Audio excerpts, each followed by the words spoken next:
Guys and welcome to my channel Mansi box. मेरा नाम है डॉक्टर मानसी और यहाँ पे आपको मेरे 3 वर्जन्स देखने को मिलेंगे। मिया जो बहुत ही ज़्यादा कॉन्फिडेंट है और बहुत ही फनी स्टोरी सुनाती है। मिशा जो बहुत नर्डी टाइप की है एंड हमेशा सड़ेला हुआ मुंह लेके बैठी रहती है। एंड मोटिशिया जो बहुत ही ज़्यादा भयंकर डरावनी कहानियाँ सुनाती है। मेरे तो बचपन का सपना था कि कोई मेरा इंटरव्यू ले, बट देन आई रियलाइज्ड कि अपने 25 साल की उम्र में मैंने कुछ ऐसा नहीं उखाड़ा है कि लोग मेरा इंटरव्यू ले या मुझे पॉडकास्ट पे बुलाएं। इसीलिए मैंने खुद से खुद का पॉडकास्ट ले लिया। अब इनफ बकचोदी, let's move on to the video. मैं ना अभी विजय माल्या का पॉडकास्ट देख के आई हूँ। That is why I am very confident कि अगर लाइटिंग अच्छी हो, बैकग्राउंड अच्छा हो, कैमरा अच्छा हो, तो इस देश के लोग कुछ भी देख लेते हैं। With that said, let's begin today's podcast. My name is Mia and मैं आज यहाँ पे पॉडकास्ट करने वाली हूँ with our guest मिशा, जो कि थोड़ी सी नर्ड टाइप की है एंड मेरे से थोड़ी लेस कॉन्फिडेंट है, but still it's our show and you are welcome here. Hello, hi, hi, nice to meet you all. तो ये बताइए कि आप मेडिकल कॉलेज पहुंची कैसे? काफी जेनेरिक सा क्वेश्चन था, बट जब आपने पूछ ही दिया है तो क्लास 12th से शुरू करते हैं। जब मैं ना क्लास 11th तक टॉपर थी, बट क्लास 12th में जब मेरा नाम स्टूडेंट्स ऑनर बोर्ड पे आता तब मैंने टॉप नहीं किया। मेरी हालत ना बिल्कुल इंडिया के रिसेंट वर्ल्ड कप जैसी हो गई थी, जहां इंडिया ने सभी मैचेस जीता बट वो फाइनल मैच हार गई। तो मेरी भी कहानी सिमिलर ही थी। मैं सब कुछ like I used to top till class 11th, but फिर 12th में आके आई कुड नॉट टॉप। अपना आर बंद करो और अपना कहानी आगे करो। ऐसे कौन बिहेव करता है अपने होस्ट के साथ? Anyways, let's begin. मुझे अभी भी याद है जब मेरा 12th का रिजल्ट निकला था एंड उस दिन मेरे एम्स का एग्जाम था एंड मुझे रास्ते में ही पता चल गया था कि I did not top. And मेरे घर वाले मैं घर पे गई। Let me tell you how much I got 86% in class 12th and मेरा पीसीएम भी था। मैं घर पे गई एंड मैंने देखा वहां तो मातम स्टार्ट है। सब रोना धोना कर रहे हैं। लाइक मैं फेल हो जाती तो शायद लोग कम रो लेते, but because I did not top, लोगों को ज्यादा दुख हो रहा था। मैं अगर फेल कर जाती उस टाइम पे, मुझे लग रहा था कि अगर मैं फेल कर जाती लेकिन फिर भी इफ आई हैड टॉप्ड तो भी ये लोग शायद खुश हो जाते, but because I could not top इसीलिए मेरे घर पे सब रोना धोना कर रहे हैं। मैंने अपने दिमाग में ठान लिया, मैंने अपने दिल में ठान लिया कि ठीक है, कोई बात नहीं, 12th टॉप नहीं किया तो क्या हुआ? मैं तो नीट टॉप करूंगी। नीट निकाल लूंगी, ऐसे ही इज्जत बढ़ जाएगी। इसलिए मैंने दुनिया भर की किताबें पढ़ी नीट के प्रिपरेशन के लिए and I gave my first attempt of NEET. Question paper देखा तो पता चला, अरे यहाँ तो सारे क्वेश्चन एनसीईआरटी से हैं। एंड मैंने दुनिया की सारी किताबें पढ़ रखी थी एनसीईआरटी के अलावा।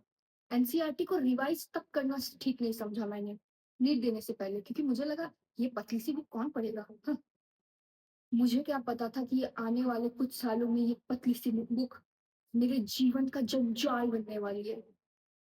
एनीवेज, तो मैं एग्जाम से बाहर देके निकली एज एक्सपेक्टेड। मुझे पता ही था उस साल मेरा नीट नहीं होने वाला है। तब भी उस वक्त मैंने 328 स्कोर किया था। अगर रिजर्वेशन होता तो उसी साल मेरा हो जाता और वीडियो बनाने की मेरे को जरूरत पड़ती नहीं, बट उस साल मेरा नहीं हुआ। सीबीएसई, माइंड यू, ये तब का टाइम था जब 328 fetched me a rank of 1.5 lakh. It's not a great rank I know, but for a beginner जिसको ये भी नहीं पता था कि नीट 720 मार्क्स का होता है, उसके लिए तो बहुत बड़ी बात थी ऑनेस्टली। चलो ये वाली पॉइंट। फिर मैं बहुत ज्यादा दुखी थी कि नीट भी नहीं हुआ, टॉप भी नहीं की। एंड फिर पापा ने बोला कोई बात नहीं, नीट नहीं हुआ तो यूपीएससी के लिए पढ़ाई कर, चल बीएससी में एडमिशन करवा देता है। तू बीएससी कर एंड यूपीएससी के लिए पढ़ाई कर। भाई जिसका नीट नहीं निकला उसका यूपीएससी ऐसे ही निकल जाएगा क्या? Anyways, my mother was very supportive at that time. उन्होंने बोला कि नहीं-नहीं, इसने जब खुद से बिना प्रिपरेशन किए इतना अच्छा नंबर लाई है ये, इसको एक और मौका देना चाहिए, तो मे बी ये और अच्छा परफ़ॉर्म करे। मुझे एक और चांस मिला एंड मुझे एक पास ही के कोचिंग में डाल दिया गया। I will not take that coaching centre's name, but हाँ, मुझे एक कोचिंग में डाला गया था। लोग वहाँ फिज़िक्स पढ़ने जाते थे, मैं वहाँ फिज़िक्स पढ़ने जाती थी। लाइक सीरियसली, मुझे वो बहुत अच्छे लगते थे एंड वो भी कम नहीं थे। एक बार वो ऐसे ब्लैक पहन के आए थे एंड सभी उनको बोल रहे थे कि वाह सर, बहुत अच्छे लग रहे हैं आप, बहुत अच्छे लग रहे हैं आप। तो मैं सामने बैठी थी एंड मैंने बस ऐसे ही बोल दिया कि मुझे तो लेकिन पिंक पसंद है। अगले दिन वो पिंक पहन के आ गए एंड आई टूक दैट, माय डम्ब एस टूक that as a hint. And मैं भाई अपने ही दिमाग में अलग-अलग विचार के अपने ही दिमाग में अलग से दुनिया sorry, oh oh sorry. Anyways, तो मुझे पता चला कि मेरी let's come back to the story. Uh, मैं यहाँ अभी भी फिर से उस टाइम की तरह डिस्ट्रैक्टेड फ़ील कर रही हूँ, हे भगवान! एनीवेज़, तो मैं अ, मेरा यही करते-करते, ये बकचोदी करते-करते मेरा एक और साल निकल गया एंड उस साल आई गॉट 498। मैं बंगाल में हूँ, मुझे नहीं पता कि यहाँ पे सीट ज़्यादा है या लोगों में अक्लें कम है, बट यहाँ पे ना कट ऑफ बहुत कम जाता है। तो last year the cut off was 478 and इस बार मेरे को आया था 498 एंड माइंड यू उस टाइम तक भी सीबीएसई ही एग्ज़ाम करवाता था and it was the last time that CBSE was going to conduct the exam. तो इसीलिए पेपर्स वेयर टफ। तो मैं 498 लाके खुश हूँ कि हाँ भाई, मेरा तो कॉलेज हो जाएगा। मैंने उस टाइम पे मेडिकली योर्स, ऑपरेशन एमबीबीएस, पता नहीं क्या-क्या फलाना-ढिमकाना एमबीबीएस से रिलेटेड दुनिया भर के सारे सीरीज़ देख देख डाले कि मेरे को लगा था अब तो मेरा हो ही जाएगा एडमिशन।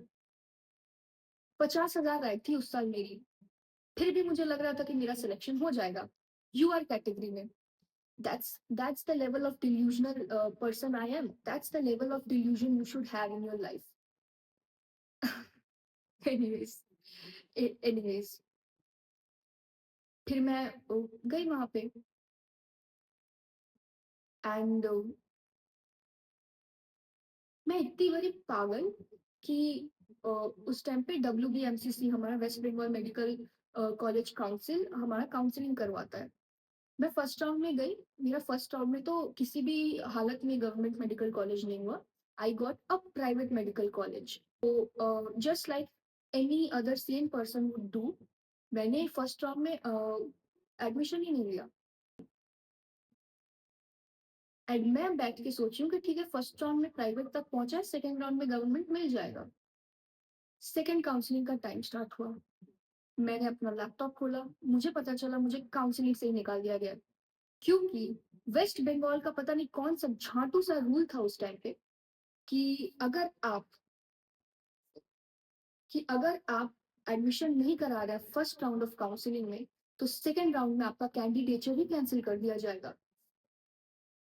लाइक कहीं ये रूल नहीं था, ना ऑल इंडिया में, ना बाकी किसी स्टेट में। अब तो West Bengal Medical College Council का भी ये रूल नहीं है, बट क्योंकि मैं हूं ना, मेरे साथ तो हमेशा ये सब छोटे मोटे हादसे होते रहते हैं, तो मेरे साथ ऐसा हो गया एंड वो साल मेरा पूरा बर्बाद। And let me tell you कि मैंने क्यों एडमिशन नहीं लिया था। क्योंकि अगर मैं एडमिशन ले लेती, तो जब मैं सेकंड राउंड में जाती, मुझे दूसरा कॉलेज मिलता, तो मुझे 50,000 रुपीज़ का बॉन्ड भरना होता। तो पापा के 50,000 बचाने के चक्कर में मेरे 1 साल की लग गई। मैं वापस घर आई। मुझे अंदर से रोना आ रहा था। मैंने सोचा कि चलो यूनिवर्सिटी जाके एक बार अपील करती हूँ, शायद वो लोग मेरी बात मान लें। उस रात, that night was the darkest night of my life. मैं ये सोच रही थी कि अगर मैं अपना हाथ जला लूँ, तो क्या ये लोग मुझे कंसिडर करेंगे? क्या ये लोग मुझे रिकंसिडर करेंगे? That was the level of trauma that I was experiencing at that time. Anyways, उन्होंने कुछ रिकंसिडर नहीं किया, ना मैंने अपना हाथ जलाया और ना ही उन्होंने मुझे रिकंसिडर किया। शायद जला लेती तो कर लेते।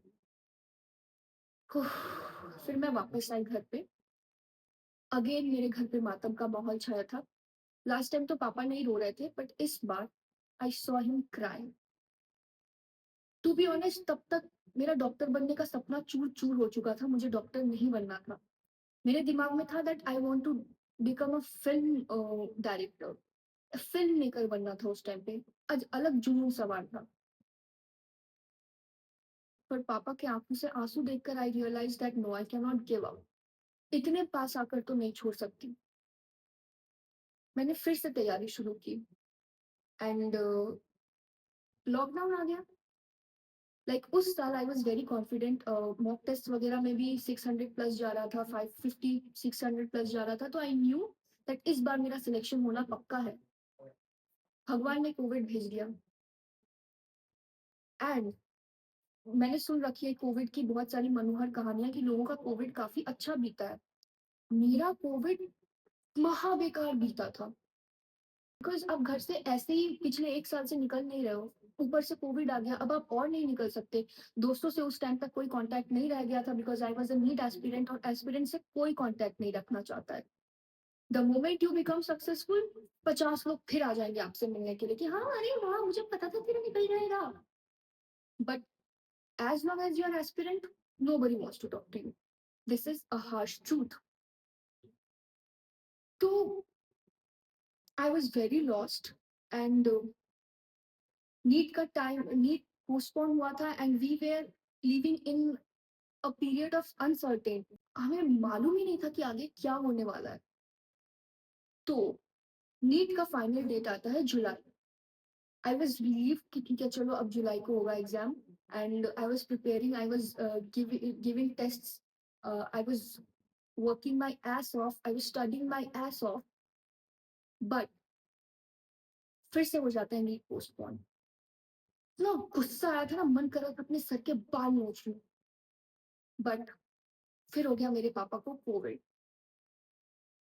आई थिंक पर्सनली कि कोविड का टाइम हुआ ही था आपको ये बताने के लिए कि कौन आपके असली में हितैषी है and who are those fake people. क्योंकि एक बार जब मेरे पापा को कोविड हुआ, लाइक मेरे आसपास के जितने भी लोग थे ना, they ostracised us. They did not even boycott, they ostracised us. मेरी मम्मी जाती थी मेरे पापा को काढ़ा देने के लिए एंड उनका हौसला बढ़ाने के लिए। वो रास्ता ब्लॉक कर दिया करते थे so that my mother can not go, so that my mother can not pass. उनको लगता था कि ये इस रास्ते से चलेंगे एंड हम भी इस रास्ते से चलेंगे तो हमें भी कोविड हो जाएगा। भाई जो लेवल ऑफ मिथ फैला हुआ था ना उस टाइम पे। मेरे पापा आईसीयू में भर्ती थे and I thought that we are going to lose him, but it was his will power that made him come back. And मुझे बाद में पता चला कि वो हॉस्पिटल में बैठ के ये सोचते थे कि मेरी दोनों बेटियां डॉक्टर बन गई हैं एंड उन्होंने कोविड के लिए एक वैक्सीन तैयार की है and now they are getting a Nobel Nobel prize. And these were the thoughts that kept him alive. So I think it was all a game of willpower. I think everything is a game of willpower. आप जितना ज़्यादा willpower show करोगे, आप उतना आगे बढ़ोगे। My father came back and the NEET final date for NEET was September. I gave NEET and miraculously इस बार मेरे को 590 मिला था। Not miraculously because I don't want to undermine my hard work. मैंने बहुत ज़्यादा हार्ड वर्क की थी। इसीलिए मेरे को उस टाइम पे 590 आ गया एंड आई न्यू दैट ठीक है, मिल जाएगा, कोलकाता का कोई कॉलेज मिल जाएगा। इतना अच्छा नंबर आया था। पर मेरी तो फूटी किस्मत है ना भाई, कहाँ से? उस साल लाइक इट वाज़ उस साल एनटीए ने टेक ओवर कर लिया था and it was the easiest paper. Like उसके बाद से तो पेपर का लेवल इतना गिरा, इतना तो शायद स्टॉक मार्केट में गिरा गिरा होगा इंडिया में, जितना नीट के पेपर का लेवल गिरा है। तो आई गॉट 590 एंड जैसा कि अब तक आप लोगों को लग गया होगा, मेरा सिलेक्शन नहीं हुआ कोलकाता के कॉलेज में, ठीक है? हो गया था मेरा एक गवर्नमेंट कॉलेज में, बट कोलकाता का कॉलेज वो नहीं था। It was comparatively a new college, like हमसे पहले बस एक ही बैच था ऊपर, तो ज़्यादा सीनियर्स भी नहीं थे and I was kind of very excited कि ठीक है चलो अब मैं जा रही हूँ कॉलेज में। एंड मैं अपने सीनियर्स को ऐसे स्टॉक करती थी कि अच्छा ये लोग पढ़ते हैं, wow such a nice batch, कितने बच्चे-बच्चे लगते हैं ये लोग। हमसे ज़्यादा उम्र का डिफरेंस भी नहीं होगा, we will be like friends, like seriously. Anyways, मेरे को ना एनीवेज़ बोलने की आदत है, ठीक है? तुम लोग थोड़ा-सा इस चीज़ को इग्नोर कर दो, या फिर अगर मुझसे बन पड़ेगा तो मैं ही एडिट करके हटा दूँगी, पर मुझसे नहीं बन पड़ेगा, सो तुम लोग ही इग्नोर मारो।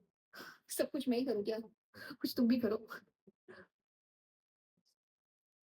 तो अ मैं गई अपनी फर्स्ट डे ऑफ कॉलेज में एंड बीच का थोड़ा-सा बैकग्राउंड दे देती हूँ कि एडमिशन मेरा नवंबर में हो चुका था, बट कॉलेज मेरा 2nd फरवरी से स्टार्ट हुआ था and I could not join the college from the very first day because मेरी दादी की वर्षी थी एंड मैं गाँव पे थी।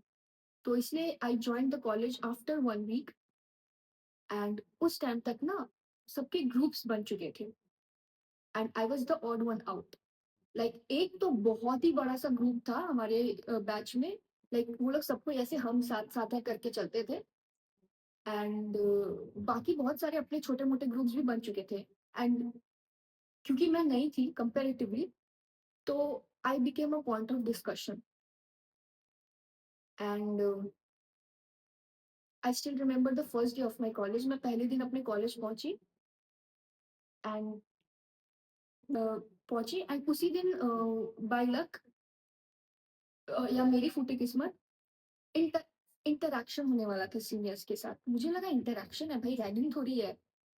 तो हमें ऐसे बड़े हॉल में बुलाया था एंड ऐसे बहुत सारे सीनियर्स आए थे। कुछ-कुछ बात-वात कर रहे थे।